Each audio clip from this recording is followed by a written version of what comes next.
Hey guys, so I'm here with Cherie Hickey with Warrior Wellness here in Alabaster. She's a friend of mine, and I just wanted to be kind of open and honest with you about a few things.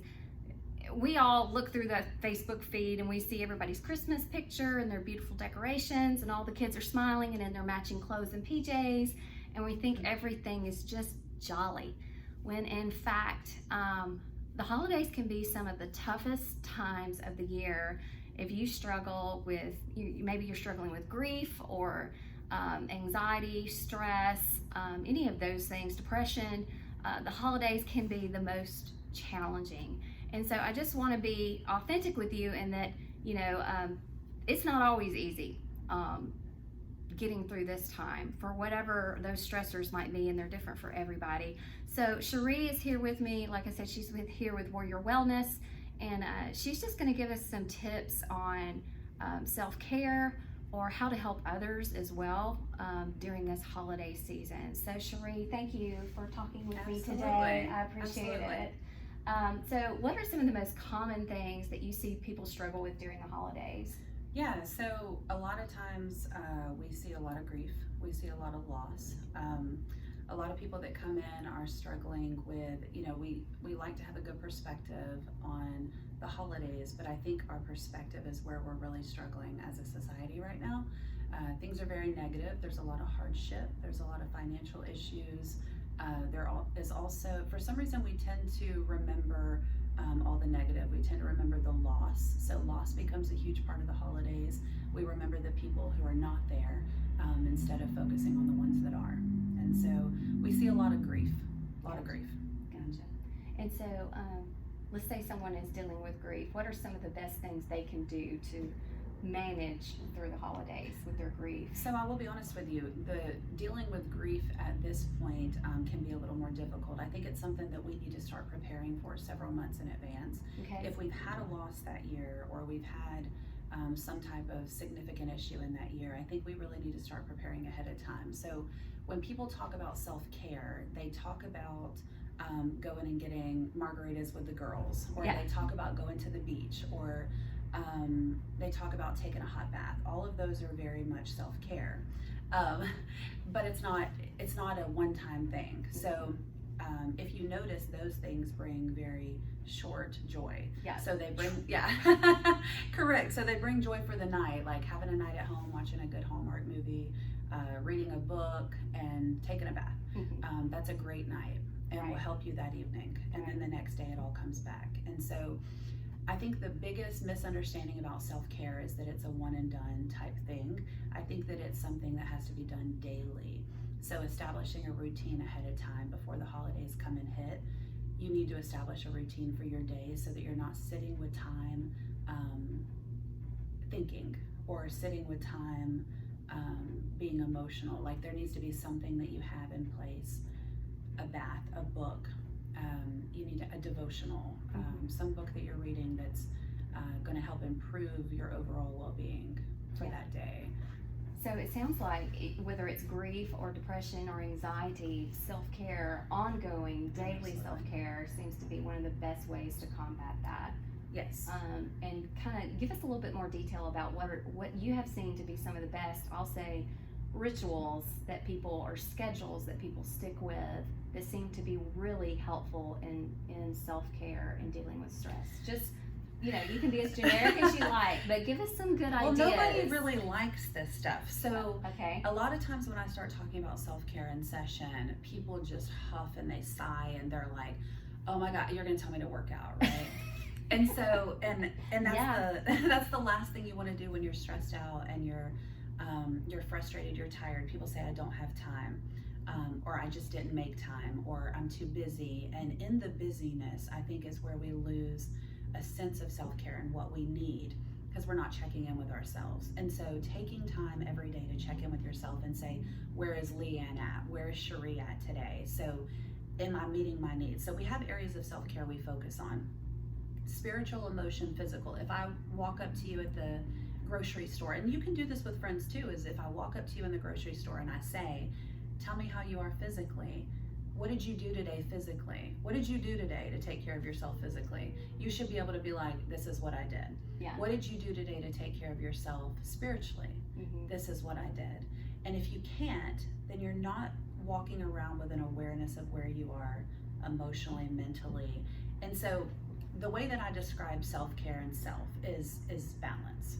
So if you're exerting energy in this area, you're pulling it from somewhere. We only have so much energy. Yeah. So if you're exerting trying to make the best holidays, keeping up with the Joneses, buying all the new gifts, that energy you're expending is coming from elsewhere.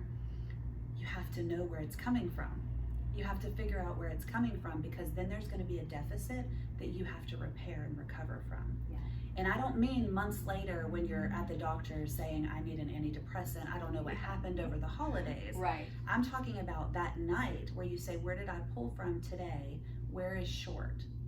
Which battery needs to be recharged? Yeah. And if you pay attention and you practice this, it'll be very quickly, I didn't do my devotion, I didn't read my Bible, I didn't take a walk in nature. Whatever your spiritual component is, I think we all have a spiritual component to our lives. So figuring out what yours is and making sure you touch base every day. Yeah. And then also physically, people do not like to hear me talk about meal planning and grilled chicken breast during the holidays, and that you should be going to the gym 3 times a week.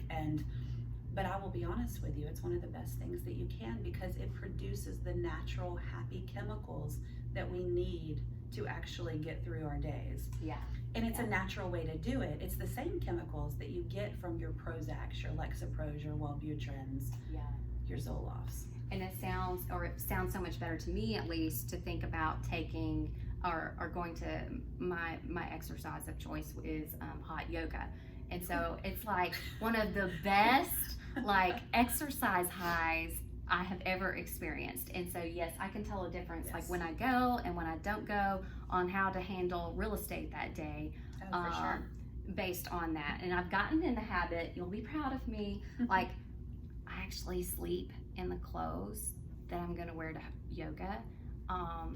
That way, that's one less battle I have of, I gotta change clothes. You start your day in the morning. I start it in the morning. So if any of y'all want to meet me at the hot yoga at Kiva at 8:15, sign me up. I say that like I've missed this whole week actually, but I bet you can tell. I can, and in fact, yesterday was a really hard day. But anyway, so I agree. Like that is such a good thing, and I do take pride in. I want to be that person that doesn't have to take meds for as long as I can. You know, I know there will come a day as I get older that I'm going to have to take medication for this, that, or the other. It's just, aging. But if there are things that I can do now to be the best person that I can be, that God created me to be as Leanne, then that's the things that I need to keep as top priority. Absolutely. So, yeah. Absolutely. And there's a lot of research that talks about morning routine. So people say, well, I didn't get to it. I'll do it tonight. Well, and that's fine. That's great. At least you're getting it in, right? Right. However, the morning routine is such an important part of our day, because we can accomplish so much in those first few hours, and the rest of our day can just go to crap. Yeah. The rest of our day can just go to poop. But we were successful at some point in the day because we structured that morning routine, and we've already been. And I think there's an ex-military, former military, not ex, there's never an ex, right? Yeah. So, right. Former military personnel who talks about getting up and making your bed every morning because you know that you accomplished something. If anything, you accomplished one thing in the day. Yeah. Yeah. Absolutely. But checking in with yourself, that's my biggest takeaway from this is you have to check in with yourself. Don't even go 2 days without taking the time to pay attention to physical, mental, emotional, spiritual. And then also professionally, when things get stressful in life, we tend to, if we're successful at our jobs, or we tend to become workaholics, we tend to start focusing more on work and pulling away from the other areas, because we're like, okay, I got this, I can do this, right? But I'm not doing well in this area. And so we tend to over focus on a certain area, which is a very unhealthy habit, because work doesn't give us anything back, right? No. It's the relationships, it's the time, it's the family, it's those things that we need to make sure we're nurturing on a daily basis. Yeah. But we don't. We tend to pull away, and we tend to go into something where we can feel successful, and we need to work through that struggle so that we can have those healthy relationships to turn to in these times, in these moments. It is. It really is all about the relationships, which is one reason why I loved working with Cherie and getting to know her, because we have similar values in that way. And in real estate, it's highly competitive. It's field. I mean, there's a lot of agents in Birmingham, so you have to stay top of your game. And if you don't stay top of your game, then you will see a dip in your business for sure. And so that balance, which I go back and forth on believing if there ever really is a balance, that just, teeter-tottering between, okay, leaning into business right now, okay, leaning into family right now. I don't know that I've ever not been waving back and forth, because it's a really hard thing to just make sure everything's in check and in balance. But checking in daily with self-awareness and where you are spiritually, mentally, emotionally, all those things definitely helps me decide, okay, do I have room right now to dip a little harder into business, or do I need to be pouring, as a mom, yes, do I need to be pouring into my children right now because there's some things going on that really need my attention, and time is fleeting. So as I get older, time just keeps going faster and faster and faster. So yeah, relationships are key. None of us are going to lay in the hospital bed and go, yay, I sold this many houses. Yeah. No, I mean, that's not what life is about. It's about our relationships and making a difference in this world. Well, and at this time too, I think that, people need to realize also is that we all will become symptomatic at some point of the imbalance. And so if, yes, you pull this way, you pull this way, but as long as you're pulling back this way at some point, if you stay out of balance, you will become symptomatic. And I think that's when we find ourselves at our general practitioner saying, I need something. I need something. I'm sad. My chemicals are messed up. Right. And so, but it's because of the imbalance that we find ourselves in. And if we would just pay a little bit more attention, we could give a little bit more to that area and say, man, I did not, spiritually, I'm zapped today. Like, I need to spend some time in the Word. I need to pray. I need to listen to some worship music or whatever it is. Or physically, like, I have not been to hot yoga all week. I need to make it. I'm just saying, like, generally speaking, not about you at all. Yeah. But I need to make time to get to hot yoga Friday or Saturday. That's the end of my week. Let me end on a positive note. Right. So that you're going back that way. You're finding your balance. Right. And I think that's the thing. It just natural ebb and flow of life, evaluating, yes. and we're not going to kill it every day. Yeah, we're not. I mean, that's just not possible. No, but not at all. Thank you so much. You're Thanks welcome. for sharing. Absolutely. And to all of you out there, remember what's most important in life. It's not about getting the perfect present for someone. It's not about having the Southern living perfect decorations. No. It's not about any of that. And take care of yourself. Remember who's most important in your life and love on them. And shout out to Warrior Wellness. Y'all, they are right here in Alabaster.